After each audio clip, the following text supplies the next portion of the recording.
il est finalement l'heure des adieux. Mylène de Mongeau a tiré sa révérence et ses proches sont venus lui dire au revoir, une toute dernière fois, le samedi 10 décembre 2022.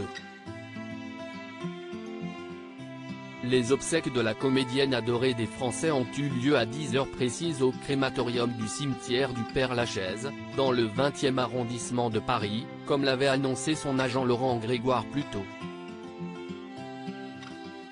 Le sourire aux lèvres, toujours, malgré la souffrance, Mylène de Mongeau avait côtoyé les plus grands en foulant, des années durant, les plateaux de tournage. Si est naturellement, donc, que certains de ses confrères se sont joints aux obsèques, qu'il lui ait donné, ou non, la réplique sur scène ou à l'écran. Daniel Angeli, son photographe depuis 20 ans, Dominique Besnéard, Pierre Richard et sa femme Cella Laserde, Zinedine Soualem, Daniel Prévost et sa compagne Françoise se sont donc rendus au cimetière du Père-Lachaise pour assister à la cérémonie. Apparemment de nombreuses personnalités n'ont pas pu avoir accès à la salle de la coupole suivant une liste très restreinte. Établie par on ne sait pas qui. Mylène de Mongeau de plus en plus faible. Mylène de Mongeau est morte le 1er décembre 2022 à l'âge de 87 ans à l'hôpital Cognac-Jay de Paris, un établissement spécialisé dans la fin de vie de patients atteints de maladies graves.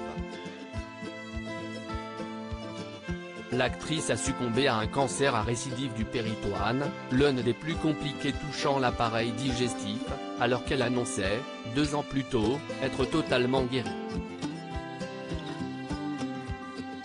Selon les informations du magazine Ici Paris, elle était, ces dernières semaines, de plus en plus faible et implorait les médecins de faire cesser cette torture.